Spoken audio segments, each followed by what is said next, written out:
Top headlines. రైతులకు తెలంగాణ సర్కార్ మరో భారీ గుడ్ న్యూస్ తెలియజేసింది. రైతు భరోసా పథకంపై ముఖ్య ప్రకటన జారీ చేశారు సీఎం రేవంత్ రెడ్డి. కాంగ్రెస్ ప్రభుత్వం ఏర్పడి ఏడాది పాలన పూర్తయిన సందర్భంగా సీఎం రేవంత్ రెడ్డి మీడియా సమావేశం నిర్వహించారు. 16,000 కోట్ల మిగులుతో తెలంగాణను కేంద్ర కాంగ్రెస్ ప్రభుత్వం కేసీఆర్కు అందిస్తే 10 ఏళ్ల తర్వాత 7 లక్షల అప్పులతో రాష్ట్రాన్ని కేసీఆర్ మాకు అప్పగించారన్నారు. ఆ అప్పులకు ప్రతి నెల 6,500 కోట్ల వడ్డీలు కడుతున్నామన్నారు. అధికారంలోకి రాగానే శ్వేతపత్రం విడుదల చేశామన్నారు. రైతులే మా ఎజెండా. అధికారంలోకి రాగానే కేసీఆర్ ఎగ్గొట్టిన 2023 వానాకాలం రైతు బంధును 7,625 కోట్లు విడుదల చేసింది. రైతు రుణమాఫీ 25 రోజుల్లోనే దాదాపు 17,869 కోట్ల రూపాయలు 22 లక్షల మంది రైతులకు చేశామన్నారు. శనివారం మహబూబ్ నగర్ లో జరిగిన సభా వేదికగా ఏదైనా టెక్నికల్ ప్రాబ్లం వలన ఆగిపోయిన వారికి కూడా రుణమాఫీ చేశామని తెలియజేశారు. వానాకాలం రైతు బంధును చంద్రశేఖరరావు గారు ఎగగొడితే మేము అధికారంలోకి వచ్చిన వెంబడే చంద్రశేఖరరావు గారు ఎగ్గొట్టిన రైతు బంధును జనవరి నుంచి మొదలుపెట్టి మార్చి లోపలనే 7,625 కోట్ల రూపాయలు మొదటి విడత కాంగ్రెస్ అధికారంలో రాగానే రైతు బంధు పథకాన్ని మేము అమలు చేసినాము.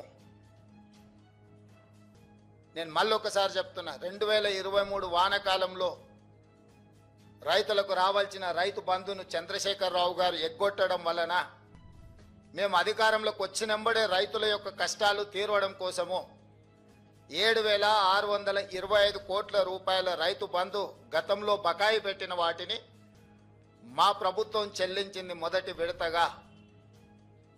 ఆ తర్వాత రైతు రుణమాఫీ ఎన్నికల్లో ఇచ్చిన మాట, పార్లమెంట్ ఎన్నికల సందర్భంగా జరిగిన సవాళ్లు, వీటి నేపథ్యంలో రైతులకు ఇచ్చిన మాట ప్రకారము 2 లక్షల రూపాయల రైతు రుణమాఫీ 15 ఆగస్టు లోపల చేస్తామన్న మాట నిలబెట్టుకోవడానికి 25 రోజుల్లోనే దాదాపుగా 17,869 కోట్ల రూపాయలు 3 విడతలుగా 21 లక్షల మంది రైతు 18 లక్షల మంది 22,22,067 మంది రైతులకు 17,869 కోట్ల రూపాయలు 15 ఆగస్టు నాటికి మేము మాఫీ చేయడం జరిగింది. దానికి సంబంధించి 18/7/2024 11,34,412 మంది రైతులకు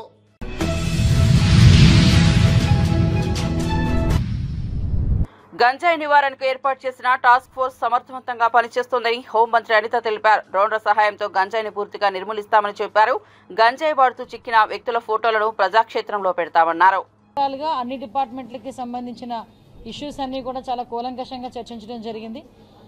దాంట్లో భాగంగానే ఈరోజు చాలా అంశాల మీద ఈరోజు సభ్యులు కూడా లేవనెత్తడం జరిగింది. రెవెన్యూ డిపార్ట్మెంట్లో ఈ రీసర్వే జరిగినప్పుడు ఏదైనా గ్రీవెన్స్ వస్తే దాన్ని ఎలాగ మనం మళ్ళీ తిరిగి జనాలకు ఇబ్బంది లేకుండా చేసేయాలి, సమస్యను పరిష్కరించాలి అన్న దాని మీద కూడా ప్రత్యేకమైన దృష్టి కూడా పెట్టడం జరిగింది. ఈరోజు దానిలో భాగంగానే ఈరోజు ఒక గ్రీవెన్స్ రెవెన్యూకి సంబంధించి కంప్లీట్గా ఒక రోజు గ్రీవెన్స్ డే ఒక రోజు పెట్టి రెవెన్యూ డిపార్ట్మెంట్లో ఎవరికైతే ప్రాబ్లమ్స్ ఉన్నాయో వాళ్ళందరినీ కూడా ఒక తాటి మీదకి తీసుకుని వచ్చి వాళ్ళ సమస్యకి పరిష్కార దిశగా ముందుకెళ్ళడానికి ఈరోజు జిల్లా యంత్రాంగం అంతా కూడా సమాయత్తమైంది. దీనికి గౌరవ మంత్రి గారు, గౌరవ ఎమ్మెల్యేలు అందరూ కూడా దీనికి ఓకే చెప్పడం, ఇది యాజ్ ఎర్లీ యాజ్ పాసిబుల్ ఆ గ్రీవెన్స్ డే కూడా ఒకరోజు రెవెన్యూ గ్రీవెన్స్ డే కూడా ఏర్పాటు చేయడం జరుగుతుంది. అదేవిధంగా ఏదైతే రెవెన్యూ డిపార్ట్మెంట్లో ఏదైనా అవకతవకలు జరిగినట్టుగా ఉన్నాయో వాటన్నిటి మీద కూడా ఎంక్వైరీ కూడా వేయడం జరిగింది. ఎంక్వైరీ రిపోర్ట్ కూడా యాజ్ ఎర్లీ యాజ్ పాసిబుల్ మనకు వస్తుంది. అదేవిధంగా తాగునీటికి సమస్యకు సంబంధించి ఇప్పుడు రాబోయే సమ్మర్లో ఎక్కడ కూడా ఇబ్బంది లేకుండా చూసుకునే బాధ్యత కూడా ఆర్డబ్ల్యూఎస్ వాళ్ళు తీసుకోవడానికి కూడా ఈరోజు అదేవిధంగా ఇరిగేషన్ ఛానల్కి సంబంధించి అన్ని డిపార్ట్మెంట్ల వాళ్ళతోని కూడా ఈరోజు కూలంకషంగా చర్చించడం జరిగింది. ఎక్కడ కూడా ఎటువంటి ఇబ్బంది లేకుండా చూసుకునే బాధ్యత తీసుకుంటాం. At the same time excise department వాళ్ళకి కూడా క్లియర్ కట్గా ఇన్స్ట్రక్షన్ ఇవ్వడం జరిగింది. ఎక్కడైనా ఈ బెల్ట్ షాపుల విషయంలో బెల్ట్ షాపులు పాటలు పెట్టడం కానీ బెల్ట్ షాపులు పెట్టడం కానీ జరిగితే వాళ్ళ మీద చట్టపరమైన చర్యలు కూడా తీసుకుంటామని చెప్పి తీసుకోవాల్సిందిగా కూడా డిపార్ట్మెంట్ వాళ్ళని కూడా ఆదేశించడం జరిగిందండి. అదేవిధంగా ఈరోజు ఉదయం చూశారు, మనకి పోలీస్ డిపార్ట్మెంట్ వాళ్ళు చాలా ప్రతిష్టాత్మకంగా తీసుకొని ఏదైతే డ్రగ్స్ మీద అవేర్నెస్ ప్రోగ్రామ్ పెట్టారో సంకల్పం అని చెప్పి సంకల్పాన్ని ఒక ప్రోగ్రామ్ని కూడా వాళ్ళందరూ కూడా డిజైన్ చేసి దగ్గర దగ్గర ఇప్పుడు విజయనగరం జిల్లాలో 35,000 మంది స్టూడెంట్స్ని ఇండివిజువల్గా కూడా పోలీస్ డిపార్ట్మెంట్ వాళ్ళు కలవడం జరిగింది. మ్యాక్సిమం అన్ని స్కూల్స్లోని కాలేజెస్లోని కూడా అవేర్నెస్ క్యాంప్స్ తీసుకొచ్చి వాళ్ళకు ఒక బ్రోచర్ కూడా నీట్గా డిజైన్ చేసి ఈరోజు విజయనగరం పోలీసులు మన ఎస్పీ గారి ఆధ్వర్యంలో వాళ్ళందరికీ కూడా ఇవ్వడం జరుగుతుంది. దానికి సంబంధించి ఈరోజు ఆ బ్రోచర్ని కూడా మేము మంత్రి గారు అందరూ కలిపి ఈరోజు ఓపెన్ చేయడం జరిగింది. అంటే డ్రగ్స్ తీసుకోవడం వల్ల ఎటువంటి కాంప్లికేషన్స్ వస్తాయి, ఎలా ఇబ్బందులు పడతామో వాటన్నిటి మీద కూడా చాలా క్లియర్గా చెప్పారు. మీకు అందరికీ తెలుసు నార్కోటిక్ టాస్క్ ఫోర్స్కి సంబంధించి ఈగల్ అని చెప్పి ఒక టాస్క్ ఫోర్స్ను కూడా ఏర్పాటు చేయడం జరిగింది. దీనికి సపరేట్గా సుమారుగా 9 కోట్ల సంవత్సరానికి 9 కోట్ల రూపాయల బడ్జెట్ను కూడా కేటాయించడం జరిగింది. 26 జిల్లాల్లోని కూడా ఈ ఏదైతే ఈగల్ టీమ్స్ అన్ని కూడా ఫామ్ అవుతాయి. ఒక డీజీ లెవెల్ ఆఫీసర్ని కూడా దీనికి అపాయింట్ చేయడం జరిగింది. అంటే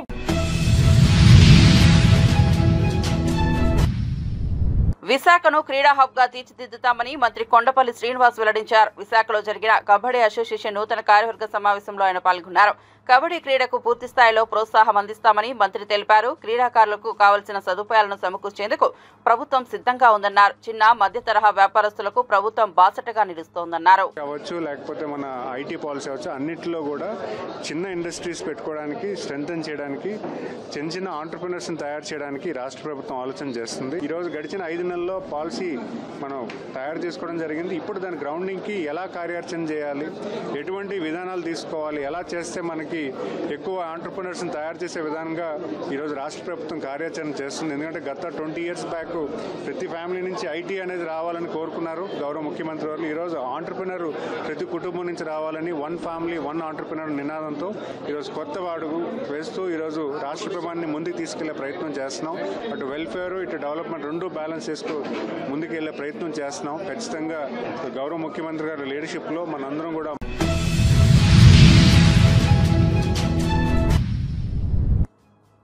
కాంగ్రెస్ ప్రభుత్వం అధికారంలోకి వచ్చిన 100 రోజుల్లోనే 6 గ్యారంటీలు అమలు చేస్తామని, ఏడాదైనా ఒక్క హామీ నెరవేర్చకుండా ప్రజలను మోసం చేసిందని కేంద్ర మంత్రి కిషన్ రెడ్డి ఆరోపించారు. 6 అబద్దాలు 66 మోసాలు పేరిట బీజేపీ ఛార్జిషీట్ విడుదల చేసింది. ఈ సందర్భంగా కేంద్ర మంత్రి కిషన్ రెడ్డి మాట్లాడుతూ ప్రజలకిచ్చిన ఒక్క హామీ నెరవేర్చకుండా కాంగ్రెస్ సర్కార్ విజయోత్సవాలు నిర్వహించడం సిగ్గుచేటని ఆగ్రహం వ్యక్తం చేశారు. ఇందిరమ్మ ఇండ్లు ఇస్తామని చెప్పి పేదల ఇళ్లను కూలుస్తున్నారని ఆరోపించారు. ఇండ్లు కూల్చకుండా మూసి ప్రక్షాళన చేసే అవకాశం ఉన్నా భూదందా కోసమే ప్రజలను రోడ్డున పడేస్తున్నారని మండిపడ్డారు. గెలిపిస్తే టీఆర్ఎస్ పార్టీ యువతకు అన్యాయం చేసింది. ఒక్క డిఎస్సి ప్రకటించలేదు. 10 సంవత్సరాల కాలంలో ఒక టీచర్ పోస్టు, ఒక లెక్చరర్ పోస్టు భర్తీ చేయలేదు. అందుకే గత ఎన్నికల్లో ఈ యొక్క కాంగ్రెస్ పార్టీ యొక్క గ్యారంటీలు చూసిన తర్వాత, హామీలు చూసిన తర్వాత మా బాధలు తీరుతాయేమో, మాకు ఉద్యోగాలు వస్తాయేమో, మేము తెలంగాణ కోసం పోరాటం చేశాము, నీళ్లు నిధులు ఉద్యోగాల పేరు మీద మేము పోరాటం చేశాము, కాబట్టి ఈరోజు మాకు ఉద్యోగాలు వస్తాయని చెప్పి టీఆర్ఎస్ అన్యాయం చేస్తే కాంగ్రెస్ పార్టీ ఇచ్చినటువంటి హామీలను దృష్టిలో పెట్టుకొని మరి కాంగ్రెస్ పార్టీ ఓటేయడం జరిగింది. కానీ ఈరోజు మనం తెలుసు, ఫ్రంట్ పేజీలో అన్ని పత్రికల్లో జాబ్ క్యాలెండర్స్ ప్రకటించారు. 2 ఫేసెస్గా ఈ యొక్క ఉద్యోగాలన్నీ భర్తీ చేస్తామని చెప్పారు. ఫస్ట్ ఫేజ్ పూర్తి అయిపోతుంది. కానీ ఇప్పుడు ఈ రోజు వరకు కూడా ఉద్యోగాల విషయంలో కాంగ్రెస్ పార్టీ స్పష్టమైనటువంటి వైఖరి మరి ఈరోజు ప్రజల ముందు పెట్టేటువంటి పరిస్థితి లేదు. అందుకే యువతకు సంబంధించినటువంటి అనేక సమస్యలు, విద్యా భరోసా పేరు మీద విద్యార్థులందరికీ 5 లక్షల రూపాయల వడ్డీ లేని రుణం ఇస్తామని, విద్యా భరోసా కార్డులు పంపిణీ చేస్తామని హామీలు ఇవ్వడం జరిగింది. ఏదైతే ఫీజు రియంబర్స్మెంట్ ఉండిందో, ఫీజు రియంబర్స్మెంట్ కూడా సుమారు 7,000 కోట్ల వరకు ఉంటుంది. ఇంతవరకు ఫీజు రియంబర్స్మెంట్ ఇవ్వడం లేదు. ఇటీవల అనేకమైనటువంటి విద్యార్థులు ఫీజు రియంబర్స్మెంట్ రాని కారణంగా, విద్యా సంస్థలు సర్టిఫికెట్ ఇవ్వని కారణంగా బడుగు బలైన వర్గాల విద్యార్థులు అనేక రకాల ఇబ్బందులకు, ఆవేదనకు గురవుతూ ఉంటే ఈ ప్రభుత్వం నిమ్మకు నీరెత్తినది తప్ప ఫీజుల రియంబర్స్మెంట్ కారణంగా అనేక రకాల ఇబ్బందులకు గురవుతున్నారు. విద్యారంగానికి 6 నుంచి 15% బడ్జెట్లో కేటాయింపులు చేస్తామని చెప్పి మరి ఈరోజు హామీ ఇవ్వలేనటువంటి పరిస్థితిలో ఉన్నది. అంతేకాకుండా ఈరోజు బస్తీ పబ్లిక్ స్కూల్స్ అని మూతబడినటువంటి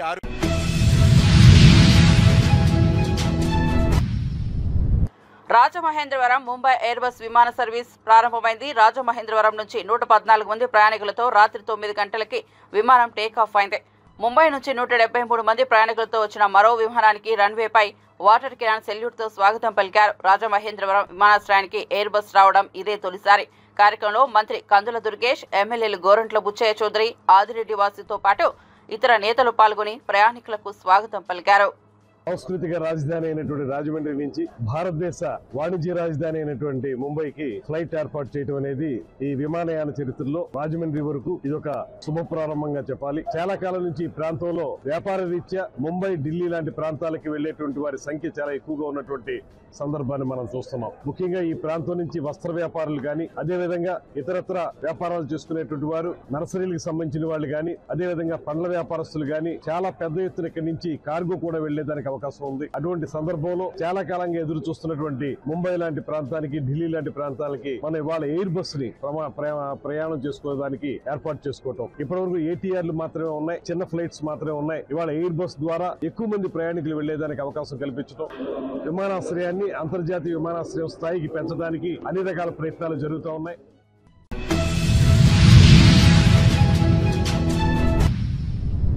ప్రజల ప్రయోజనార్థం భూములు సేకరిస్తే పరిహారం ప్రభుత్వం చెల్లిస్తుందని, అంతే తప్ప పాలమూరు సభలో 10 లక్షలు కాకుంటే 20 లక్షలు నేనిస్తా అని రేవంత్ రెడ్డి అనడం ఏమిటని మాజీ మంత్రి సింగిరెడ్డి నిరంజన్ రెడ్డి నిలదీశారు. ప్రభుత్వం నుంచి ఇస్తామని చెప్పాలి కానీ ఇలా నేను ఇస్తానడం అంటే ప్రభుత్వం ఏమైనా రేవంత్ రెడ్డి జాగీరా? రాష్ట్రంలో భూసేకరణ చట్టం లేదా అని ధ్వజమెత్తారు. నిర్వాసితులకు నష్టపరిహారం పెంచే ప్రణాళిక ఏదైనా ఉంటే ప్రజలకు చెప్పాలని, పెంపు కోసం కేవలం కొడంగల్కేనా రాష్ట్రమంతా అమలు చేస్తారా అనేది కూడా వెల్లడించాలని డిమాండ్ చేశారు. ప్రభుత్వ చేతగానితనం వల్ల 100 టీఎంసీల నీళ్లు సముద్రం పాలయ్యాయని, ఇప్పుడు శ్రీశైలంలో 130 టీఎంసీలే ఉన్నాయని చెప్పారు. ఎండాకాలంలో రైతులు వరి వేయాలా వద్దా, నీళ్లు ఇస్తారా ఇవ్వరా అని నిలదీశారు. మేము స్టేట్ అమెండ్మెంట్ చేస్తాం, 10 కాదు 20 లక్షలు ఇస్తాం, 20 కాదు 30 ఇస్తాం అనే ధైర్యం ఉంటే, మీకు నిధులు పర్మిట్ చేస్తే సంతోషంగా ప్రకటించండి.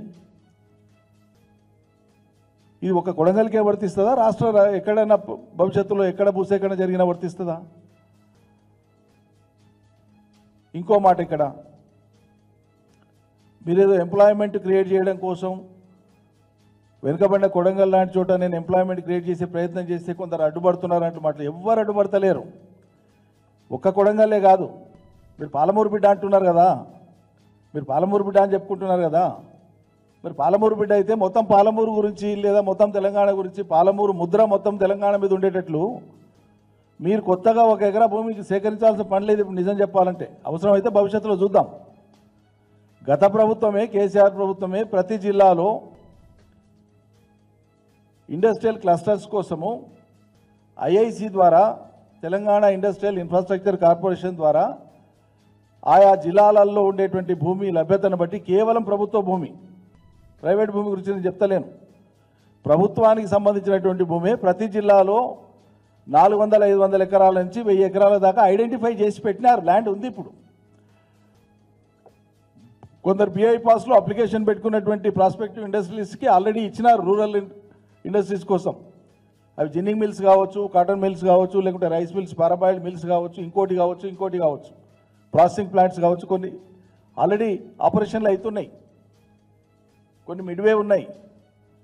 అటువంటి భూములు సిద్ధంగా ఉన్నాయి. ఇదివరకే ప్రభుత్వం గుర్తించినటువంటి, కేసీఆర్ ప్రభుత్వం గుర్తించి తయారుగా పెట్టినటువంటి భూములు ఈ రాష్ట్రంలో సిద్ధంగా ఉన్నాయి. మీరు ఎంప్లాయ్మెంట్ క్రియేట్ చేస్తామంటే, industries పెడతామంటే we welcome it.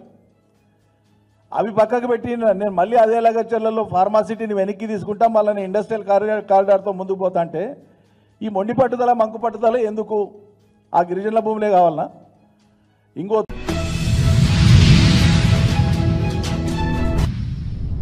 Guntur parliament పరిధిలోని 7 నియోజకవర్గాల్లోనూ పచ్చదనం పెంపొందించేందుకు ప్రయాణికులు రూపొందిస్తామని కేంద్ర సహాయ మంత్రి పెమ్మసాని చంద్రశేఖర్ వెల్లడించారు.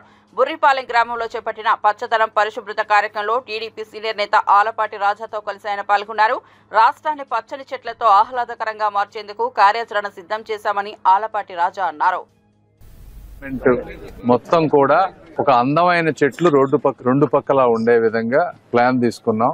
దీనికి సిఎస్ఆర్ ఫండ్స్ కింద సిసిఎల్ ప్రోడక్ట్స్ రాజేంద్ర ప్రసాద్ గారు ముందుకొచ్చారు. సంవత్సరానికి 50 లక్షల చొప్పున 5 సంవత్సరాలకి 2.5 కోట్ల రూపాయలు ఇస్తా అన్నారు. కనీసం 8 to 12 feet మధ్య ఉండే విధంగా బాగా పెరిగిన మొక్కల్ని తీసుకురావటం ఒకటి. రెండోది దాని చుట్టూ ట్రీ గార్డ్స్, అది వాళ్ళు సిసిఎల్ వాళ్ళ బ్రాండింగ్ తో చేయించుకుంటారు. నెక్స్ట్ 5 years లో అన్ని విలేజెస్ లో అన్ని రోడ్స్ పక్కన ఒక అందమైన ప్లాంట్స్ పెట్టే విధంగా ప్లాన్ చేస్తా ఉన్నాము. అందులో భాగంగా తొలి అడుగు చొప్పున మా స్వగ్రామైనటువంటి బురిపాలెంలో ఈ రోజు మొదలు పెట్టాం. పచ్చదనం పరిశుభ్రం అనే ఆ కార్యక్రమంలో భాగంగా ఈ రోజున చెట్లు నాటే కార్యక్రమాన్ని చేపడతాం అనేది చాలా గొప్ప విషయంగా భావిస్తున్నాం.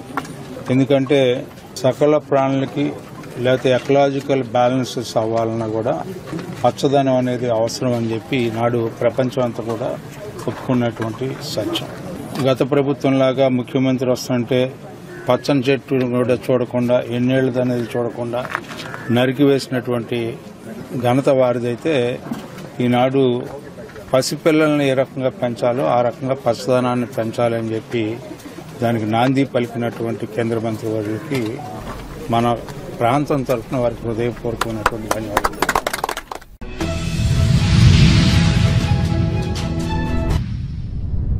గౌడ కులస్తులకు మంత్రి పొన్నం ప్రభాకర్ కీలక పిలుపునిచ్చారు. హైదరాబాద్ లోని సంజీవయ్య పార్క్ లో గోపా అండ్ ప్రొఫెషనల్ అసోసియేషన్ ఆధ్వర్యంలో నిర్వహించిన కార్తీక మాస వనభోజనాల కార్యక్రమానికి మంత్రి హాజరయ్యారు. ఈ సందర్భంగా మంత్రి పొన్నం ప్రభాకర్ మాట్లాడారు. కార్తీక మాస వనభోజనాల సందర్భంగా గోపా ప్రతినిధులకు శుభాకాంక్షలు తెలిపారు. రాజకీయాలకు అతీతంగా ఐక్యంగా అందరూ కలిసి ఉండాలని పిలుపునిచ్చారు. గోపాను విస్తరించాలి, ప్రతి గౌడ బిడ్డ గోపాల సభ్యుడిగా ఉండాలని సూచించారు. ఇటువంటి వేదికల ద్వారా మనం బల ప్రదర్శన చేసుకోవాలని చెప్పారు. కార్తీక వనభోజనాలు కుటుంబాలతో కలిసి చేసుకోవాలని అన్నారు. ఈ కార్యక్రమంలో మాజీ మంత్రులు శ్రీనివాస్ గౌడ్, రాజేశం గౌడ్, మాజీ మండలి చైర్మన్ స్వామి గౌడ్, మాజీ ఎమ్మెల్యే సత్యనారాయణ పాల్గొన్నారు. గతంలో కూడా ఒక విజ్ఞప్తి చేసిన, రాష్ట్రంలో గోపా పరిధిలోకి వచ్చే ప్రతి గౌడు బిడ్డ సభ్యుడిగా అయినట్టయితే సంఘ బలం పెరుగుతుంది. కాబట్టి అందుకు సంబంధించి వాస్తవంగా హైదరాబాద్ లో ఉన్న గౌడ్ల సంఖ్యకు గోపా ఇచ్చేటువంటి దావతు కంపారిజన్ ఉండదు. ఏనుగంత శక్తి అయితే ప్రదర్శనమో ఆవగించంత జరుగుతూ ఉంది. ఏ రాజకీయ పార్టీ కానీ, ఏ ప్రభుత్వం కానీ, ఏ వ్యవస్థలో అయినా బలం ఇంతో చూపెట్టుకోవడానికి ఆఖరికి బాలలో కూడా ఒక పెద్ద బహిరంగ సభ జరుగుతూ ఉంది. మనకు సంబంధించి కూడా రాజకీయాలకు అతీతంగా నేను ప్రభుత్వంలో ఉన్నా కాబట్టి ప్రభుత్వం కూడా ప్రభాకర్ మీ వాళ్ళకి ఏం చేస్తామని పిలిచి అడిగేటువంటి పరిస్థితి రావడానికి వరకు సంబంధించి అందరం కూడా ఐక్యంగా ఉండాల్సిన అవసరం ఉంది. అది సీనన్న గురించి తెలుసు, స్వామన్న తెలుసు, రాజశేఖర్ గౌడ్ గారికి కూడా తెలుసు, సత్యనారాయణ గౌడ్ గారికి తెలుసు.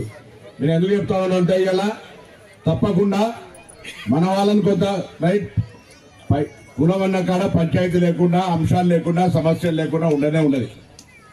ఎవరికి వ్యతిరేకం కాదు, ఎవరికి సంబంధించినటువంటి ఎవరు గుచ్చుకపోయేది లేదు. ఎవరికి అదృష్టం ఉంటే వాడికి అదృష్టాన్ని వాడు ఆపలేడు, అదృష్టం లేకపోతే తీసుకొచ్చి ఇక్కడోడు లేడు. తెలుగు సుల్తాన్ బాదర్లో కొనుక్కుంటే వచ్చేది కాదు, ధైర్యం పోయి అమీర్పేటలో అడకచ్చుకుంటే దొరికేది కాదు. మనం ఇవాళ ఉన్నంతలా ధైర్యంగా ఉండేటువంటి బొష కులం మనకి, ఎందుకంటే కత్తి పెట్టుకొని కుల వృత్తి చేసుకుంటాం కాబట్టి ధైర్యంగా ఎక్కడైనా గట్టిగా మాట్లాడగలుగుతాం.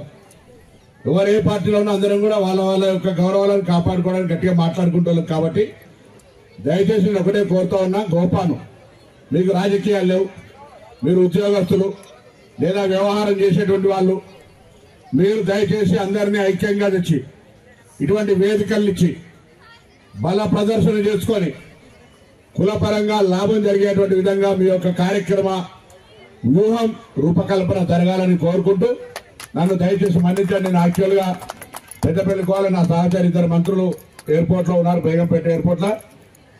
హెలికాప్టర్లో అక్కడికి అర్జెంటుగా పోయేది ఉంది కాబట్టి మన సాయంత్రం వాపసు రావాలంటే తొందరగా పోవాలని పొద్దున్నేమో హైదరాబాద్ సిటీ ఇన్ఛార్జ్ మినిస్టర్ కాబట్టి మీటింగ్ పెట్టుకుంటే అది మన అన్న మహేష్ అన్నతో.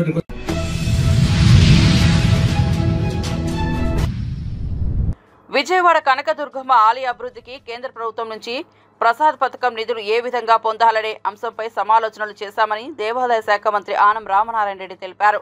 ఈ మేరకు ఆయన ఇంద్రకీలాద్రిపై సమీక్ష నిర్వహించారు. సమావేశంలో విజయవాడ ఎంపీ కేసినేని శివనాథ్, దేవాదాయ శాఖ కమిషనర్ దుర్గగుడి ఈవో, ఇతర అధికారులు పాల్గొన్నారు. ప్రసాద్ పథకం నిబంధనలు మారుతున్నాయని, దానికి తగ్గట్టు ప్రణాళికలు, ప్రతిపాదనలపై చర్చించామని ఆనం తెలిపారు. ద్వారా టెంపుల్ టూరిజం ని అభివృద్ధి చేస్తూ నిధులు విడుదలవుతున్నాయి. ఈ యొక్క ఆలయం కూడా అందులో చేర్చబడింది. దీన్ని మరింతగా ఎక్కువ నిధులు సాధించడానికి ఏం చేయాలనే దానిలో పార్లమెంట్ సభ్యులు కొన్ని సూచనలు చేశారు. క్యూ లైన్లలో ఉన్నటువంటి వెయిటింగ్ హాల్స్ గాని, అలాగే ఇక్కడికి వచ్చేటువంటి భక్తులు 24 గంటల పాటు లేదా 48 గంటల పాటు ఈ ప్రాంతంలోని రూములు గాని కాటేజెస్ గాని ఉంటే వారు ఇక్కడ ఉండి అమ్మవారి దర్శనం చేయడానికి బాగుంటుందనేటువంటి అనేక సూచనల మీద చర్చించడం జరిగింది. జనవరి చివరి నాటికి ఒక సమగ్రమైనటువంటి ప్రణాళికని రూపొందించి దానిలో మార్పులు చేర్పులు ఏమైనా ఉన్నా సమీక్షించుకొని దాన్ని పూర్తి స్థాయిలో అమలు చేయడానికి ఒక నిర్ణయం తీసుకోవడం జరిగింది. రాష్ట్రంలో అన్ని ఆలయాల్లో ఉన్నటువంటి ఆస్తులను పరిరక్షించడంలో, స్థలాలను పరిరక్షించడం, ఏ విధంగా ఆలయాలకు ఆదాయం వస్తుంది అనేటువంటి దాని మీద సమగ్రంగా దేవాదాయ శాఖ పరిశీలిస్తాం. వచ్చే భక్తులకి మెరుగైన సౌకర్యాలు అందించడంలో, అంతేకాకుండా అమ్మవారి పవిత్రతను మెయింటైన్ చేస్తా ఇవాళ ఏ విధమైన స్కీములు కనుక మనం తెచ్చుకుని ఏ విధంగా అమ్మవారి దేవస్థానం రాబోయే 100 సంవత్సరాలకి సరిపడా వసతి సౌకర్యాలు ఇవ్వాలనే దృఢ సంకల్పం సమావేశం జరిగింది.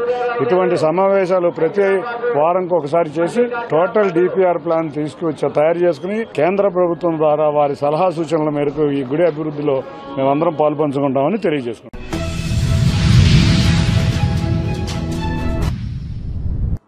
శ్రీశైల శ్రీ బ్రహ్మరాంబ మల్లికార్జున స్వామి అమ్మవార్లను తెలంగాణ రాష్ట్ర మహిళా శిశు సంక్షేమ శాఖ మంత్రి అనసూయ సీతక్క, అచ్చంపేట శాసనసభ్యులు వంశీకృష్ణ దర్శించుకున్నారు.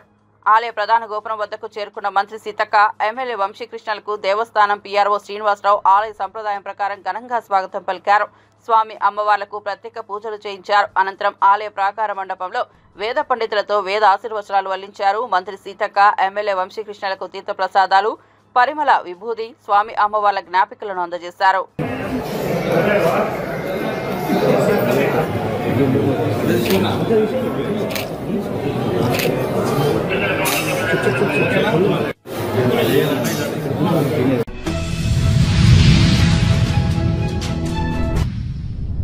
శ్రీ సత్యసాయి జిల్లాలో సంచలనం సృష్టించిన మడకశిర మండలం ఆమిదాలగొంది జెడ్పీ హైస్కూల్ విద్యార్థి చేతన్ హత్య కేసును పోలీసులు 48 గంటల్లో ఛేదించారు. కేసు పరిష్కారంలో కీలకంగా వ్యవహరించిన సిబ్బందికి జిల్లా ఎస్పీ రత్న రివార్డులను అందించారు. మృతుడు తల్లి పుష్పలత వివాహేతర సంబంధానికి నిరాకరించిందనే కోపంతో అశోక్ అనే యువకుడు హత్యకు పాల్పడినట్లు ఎస్పీ తెలిపారు. నాగలక్ష్మి అనే మహిళ సహకారంతో నిందితుడు బాలుడిని పాఠశాల నుంచి కిడ్నాప్ చేసి కర్ణాటకలోని పావుగడ అటవీ ప్రాంతానికి తీసుకెళ్లి హతమార్చాడన్నారు.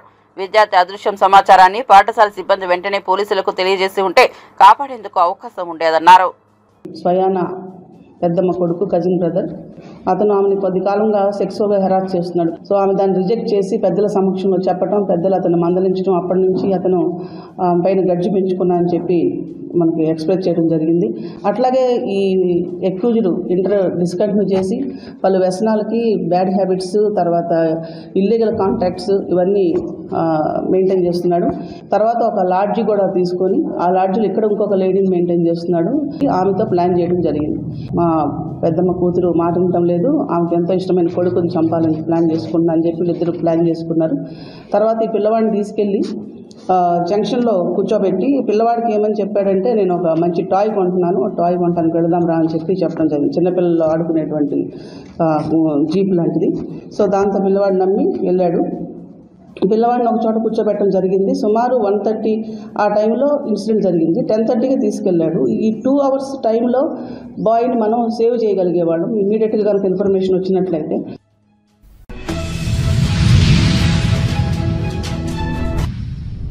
కించపరిచే పోస్టులు పెట్టిన రామ్ గోపాల్ వర్మను జగన్ వెనకేసుకుని రావడం ఏంటని తెలుగుదేశం రాష్ట్ర కార్యదర్శి బుద్ధా వెంకన్న ధ్వజమెత్తారు. గత ప్రభుత్వం సహకారంతో ఇష్టం వచ్చినట్లు మాట్లాడిన ఆర్జీవీ ఇప్పుడు భయపడి పారిపోయారంటూ విమర్శించారు. ఆ రోజే ప్రజలు నిన్ను తిరస్కరించారు. తర్వాత ఎక్స్లో పోస్టులు పెట్టడం ఇవన్నీ చేస్తున్నారు. నువ్వు దమ్ముగా, ధైర్యంగా నీ మీద ఉన్నటువంటి కేసుని ఎదుర్కోవాలి, కానీ పారిపోవడం ఏంటి? ఇప్పుడు మా జిల్లా వాళ్ళు ఉన్నారు ఇక్కడ, పడాల నాని, వల్లభనేని వంశీ, జోగి రమేష్, అవినాష్, వీళ్ళందరూ తొడలు కొట్టి మీసాలు మెలేసి గడ్డాలు పీక్కొని అధికారం పోగానే పోయారు.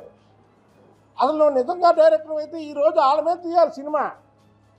అధికారంలో ఉన్నప్పుడు వీళ్ళు ఏం చేశారు, అధికారం పోయినప్పుడు ఏం చేస్తున్నారు అనే సినిమా తీస్తే హిట్ అయింది. అంతేగాని కేసు పెట్టగానే పోలీసులు పారిపోయి నేనేం చేయలేదు అనే మాటలు ఇవన్నీ కూడా జనాలకి రుచించట్లా. అంటే నువ్వు తీసిన సినిమాలేంటి, నువ్వు డీ కంపెనీ పెట్టావు, బాంబేలో పెట్టావు, అవన్నీ కూడా మేము ఓకే, అక్కడ వరకు ఓకే. నువ్వు ఎప్పుడైతే జగన్మోహన్ రెడ్డి పంచన చేరి చంద్రబాబు గారి మీద సినిమాలు తీసావో ఆ దెబ్బతో రామ్ గోపాల్ వర్మ అనే ఒక వ్యక్తి డైరెక్టర్గా అవుట్డేట్ అయిపోయాడు. ఇవాళ సైకో జగన్మోహన్ రెడ్డి అనడానికి కూడా అసలు నేనైతే ఎక్కువ ఆ ఫీలింగ్ జగన్ రెడ్డి అని కూడా జగన్మోహన్ రెడ్డి అంట. జగన్మోహన్ రెడ్డి అంటాడు మొన్న సెన్సార్ సర్టిఫికేట్ ఇచ్చింది ఇది రామ్ గోపాల్ వర్మ చంద్రబాబు గారి మీద లోకేష్ బాబు గారి మీద తీసిన సినిమాకి సెన్సార్ సర్టిఫికేట్ ఇచ్చింది, వీళ్ళు కేసు పెట్టడం ఏంటి అన్నాడు. అసలు బుద్ధి ఉండే మాట్లాడుతున్నాడా జగన్మోహన్ రెడ్డి అని అడుగుతున్నాను. నువ్వు ఒక ముఖ్యమంత్రి చేసావు, నువ్వు ఇలాంటి విషయాల్లో మాట్లాడకూడదు. మాట్లాడుకోపోగా ఆ సినిమాని నువ్వు సపోర్ట్ చేస్తున్నావు అంటే ఆ సినిమాలో పెట్టుబడులన్నీ కూడా నీయే. చంద్రబాబు గారి కుటుంబం మీద అలా తీయడం కరెక్టా? మళ్ళీ అదేంటంటే వివేకం అనే సినిమా, వివేకం అసలు వివేకం సినిమా ఎవరిది చెప్పు? వివేకం సినిమా నిర్మాత కానీ డైరెక్టర్ కానీ చంద్రబాబు నాయుడు గారిని కానీ లోకేష్ బాబు గారిని కానీ కలిసినటువంటి దాఖలాలు ఎక్కడైనా ఉన్నాయా?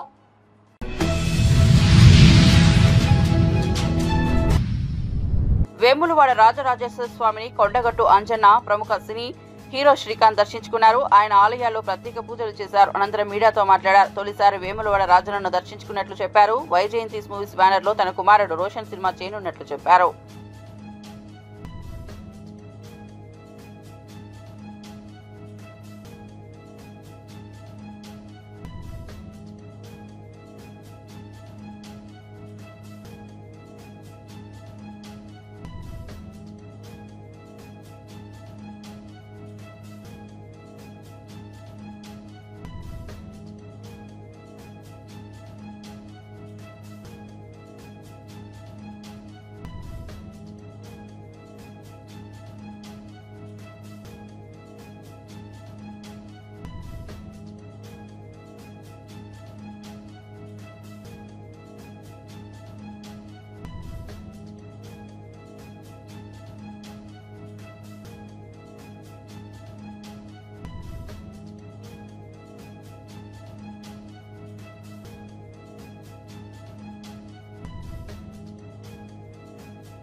రావాలని స్వామివారు ఇప్పుడు అవకాశం ఇచ్చారు మాకు. కొండగట్టుకి చాలాసార్లు వచ్చాను, బట్ వేములవాడకి రావడం ఫస్ట్ టైం. అది ఈ కార్తీక మాసంలో స్వామివారిని దర్శనం చేసుకున్నందుకు చాలా సంతోషంగా ఉంది. కార్తీక మాసం లాస్ట్ రోజు నేను కూడా కార్తీక మాసం ఈ నెల రోజులంతా మేము కూడా ఉపవాసాలు ప్లస్ అన్ని నిష్టగా ఉన్నాము. బట్ ఫైనల్గా ఇక్కడ రావడం చాలా సంతోషం. ఇక్కడ పీపుల్ కానీ ఇక్కడ కానీ మమ్మల్ని రిసీవ్ చేసుకున్నారు. ఇక్కడ టెంపుల్ సిబ్బంది అందరికీ కూడా థ్యాంక్స్ చెప్పుకుంటున్నాను. రోషన్ వచ్చి ఇప్పుడు ఛాంపియన్ అని అశ్విని గారి కల్కి తర్వాత జరుగుతుంది. ఈ నుంచి కాబట్టి కంటిన్యూగా ఉంటాయి.